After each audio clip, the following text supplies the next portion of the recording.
Hello, guys. Welcome back to Trekyards. I'm Captain Foley. I'm Connor Holmes. Today, we're here to talk about the interior of a new ship we got. If you didn't check out yesterday's episode, it was on the USS Credence, which is a new ship that we see in episode 3 of season 4 of Discovery. So check that video out if you haven't. But today, we're going to dig a little deeper. We're going to zip on through the hull, and we're going to take a look at the interior of this ship and our thoughts on that. So. Obviously, this view is the exterior, which we quite like, although clearly feels like they took a Discovery Season 1 unused concept, finished it, and then stripped away some pylons to make them detachable nacelles. But we still kind of like it. And certainly a nice start to an episode. It's a very classic Trek. And then certainly from my perspective, I was thinking, we're gonna cut inside, and what we're going to see, it's going to be exciting. So this first picture is 2 highlighting shots. What did you think in this scene, Stuart? I thought the interior looked very much like Discovery, and I was kind of put off by that because Discovery is a 900-year-old design, which they haven't updated or changed after the refit as far as interiors goes. So, why does the ship look like that? Now, the thing is, we talked about this in yesterday's episode. We're not sure what time period the ship was from, the registry number, the font for it, the hull plating. There's a whole bunch of things that point to, as Samuel said, a reused asset that might have been from season 1 that was scrapped. But the interior shouldn't look like this. This is 900 years in the future, guys. So because the registry of the ship is actually in the 2000s. The USS Nog is in the 325,000s. Exactly. Yeah. So they did do registries right in last year, and certainly the look of the exterior doesn't feel very of this future, whereas all the other ships have a certain future feel. I mean, let's assume for a second it is also an 800-year-old relic that they've for some reason got doing courier duty. And I guess these interiors make sense, but what is the chances of them using a 900-year-old ship that also looks huge with no detail? It's also having a Discovery era as well. That seems very unlikely to me. When these should all be museums, it's very strange. So, but that's not what it is. It's obviously a future ship because it's the future. It's the future. Yeah, I was expecting a set. I got that one corner that they use for everything. They didn't do a single thing to change it, Stuart. Like, not a damn thing. They couldn't have even repainted it. They couldn't have just sprayed it all white for a second. They couldn't have... Why didn't they do a damn thing to change the 22nd century aesthetic to the 32nd century aesthetic? Yeah, I mean, I just went to the next picture. So we got 2256, which is season 1 of Discovery. Brand new ship. And, yeah, brand new. So new there was not even any scuffing on the deck plates of the shuttle bay. And then we get the 3190s. And if you look at the door panels, you look at everything, the shapes, the bulkheads, the lights, it's the same. Lit a little bit differently, a little darker, for atmosphere, but yeah. I mean, okay, so this is when the caveat is Star Trek's always reused sets. Yes, they have. But you've never once seen this sort of time jump of almost 1,000 years of different technology. Normally, in TNG, say, when this was a big thing, it would be Alien of the Week. Okay, let's pull this part of the set, change all the old cars to green, change this light into blue, and add some pipes. Okay, now it's different. Or we'll see the Hathaway, it'll be the redress of the battle bridge. But all those things existed within a 40, 50, 60 years, and they made an effort to change the old cars and the lighting and console. So everything, even though it was a redress, we put effort into redress. This is 1,000 years difference. Zero effort in redressing. That's really quite embarrassing. Let's be honest. And it's double embarrassing when they now have their LED wall, when they can CG model anything in real time, have an actor stand in the set, and have a full CG set. Because I was expecting, honestly, we'd finally get to see the bridge of this new ship. It was a big, expansive thing. Yeah. You'd get maybe they'd nick some chairs from whatever, Camp's chair, and they're panning around him as this epic set, and there's like CGI people in CGI chairs, so you've got this 2-story bridge, and it's really like, wow. Because it's a brand new 31st century ship, and no, we get a Discovery corridor without anything. So you have the technology to make this thing easy. This sort of, you don't need to redress anymore. I don't understand. It seems insane to me. No, I totally agree. I was looking forward to seeing something new inside, and when I was kind of focused on, just having seen a new ship, I was like, ooh. Yeah.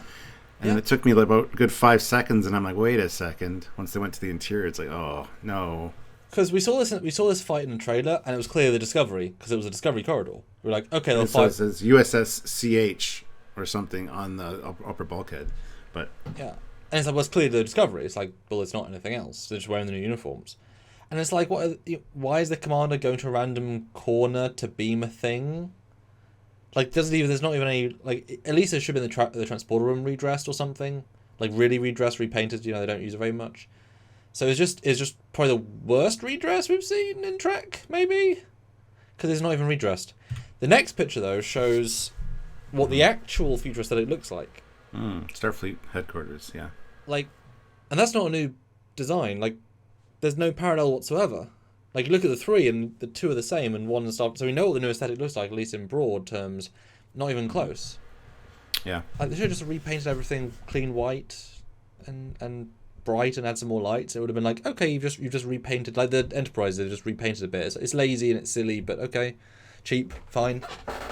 It's like, damn. But this reminded me, Stuart, the last time this happened, because we've never seen this sort of jump ever, because they don't ever go this far. If you're on the next picture, we did see Star Trek Enterprise go from the 2100s to the 26th century, and it was for a single scene, and that was the furthest we'd ever gone, the Enterprise J. And they did go to the effort of building a brand new set for one scene. Whole new set. And it does feel different to Enterprise. It has its own unique vibe, has its own unique LCARS, has its own unique whatever. They put the effort in with a fraction of the budget to build a new set. And it worked well for the team. If they just use the NX-01 shuttle pod bay and, yes, you're on the Voyager Enterprise J, it's like, Daniels, I'm not, am I? Yeah, you're not. Are we, though? Yeah. Yeah. No, even though this is just a corridor set and very simple, at least they went to the effort. And yes, this is a year before where this, It's very strange because it's just like it's an LED wall. You have this ability now to make easy, quick sets. I understand there's a fight scene in the sequence, so it's harder. But seriously, guys, Enterprise could do it, and even design new LCARs, Now, what's doubly annoying, and I noticed this, if you go to the next picture, this is 1,000 years apart, and yet, so you tell me now that the 32nd century used the LCARs from the 2250s? Totally unchanged, yeah. Totally unchanged. They could why don't they just put a new sticker there? Seriously. They didn't even bother putting a sticker over an LCARs. That's really embarrassing. Just put a green screen sticker over it and put some new LCARs there. I mean, that's more expensive route, but it would have been cool, yeah. Like, it's just, because it is literally the same corridor. I mean, it is the same thing. I mean, I know I guess they changed the painting from the black to the grey, okay, fine. But it's just like, wow, guys, you couldn't even be bothered to do the most basic LCAR. And this is, presumably it's a screen. I mean, it might be backlit, but, like, just replace that with at least future nurse. Goodness. And if it is a 900-year-old ship, then that's also bad, because it shouldn't be. Oy. Also, it was decommissioned at the time of the burn. That's why it still survived, because it didn't have an active warp matrix. So, and they pulled it out of mothballs because they needed ships. But still, 900 years. Yeah, but then that sort of ship wouldn't be able to deal with, mega high warp, which you'd need. Well, it's got new nacelles on the exterior, if you watch our episode from yesterday. So maybe it was refitted and sent out to do this. So, but I mean the hull stresses. Like if they used to warp 9.999934, then a Discovery ship wouldn't, like, the hull. Well, it wouldn't need to go that fast necessarily. It would just go like warp 9.76. But then why are you bothering to do an old one if it can't even? Because if this is a ship that's literally going to planets to deliver dilithium, which is what it's doing, you want a fast, reliable ship. You're not going to use a 1,000-year-old design with 1,000-year-old engine. It just. Let's be fair. It's very strange, Stuart. To be fair, if ship's still around for 1,000 years, it's reliable. So that's out of the equation, and they could probably support the structure with programmable matter as part of the refit. It's got the new nacelles on it, so I don't really see a problem with that, except for the fact that it's 1,000 years old. Just build a new ship at that point.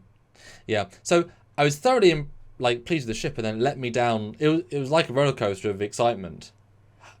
And here are some graphics to prove it, guys.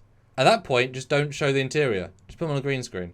I mean, at least with Reich on the Zhen He, the front is a CG new set, and they changed the LCARS to the back. At least, it's a redress, but they put at least half an hour of effort in. But there you go, Stuart. There's the interior of the new 32nd century, whatever it's called, class. the Credence, USS Credence. We don't know the class name, but yeah, we'll find out. yeah. So there you go, guys. What do you think? Put your comments down below. Did you notice this? Is it something you've even thought about?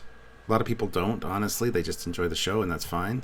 But we like to break these down. And I really thank Samuel for all these graphics again. Like, I can't believe how similar it is. I knew it looked similar, but when you see them side by side, it really like slaps you in the face. So let us know your thoughts on this, and make sure you're subscribed and notified, and check out our video from yesterday where we look at the exterior of the ship. We are the ship guys. We do love the ships. That's what Trekyards is all about. So check it out and enjoy. We do. And of course, if you want to support what we do here, then please do. That's essential. Support us by donating on Patreon, PayPal, joining the YouTube channel via the join button. That's monthly.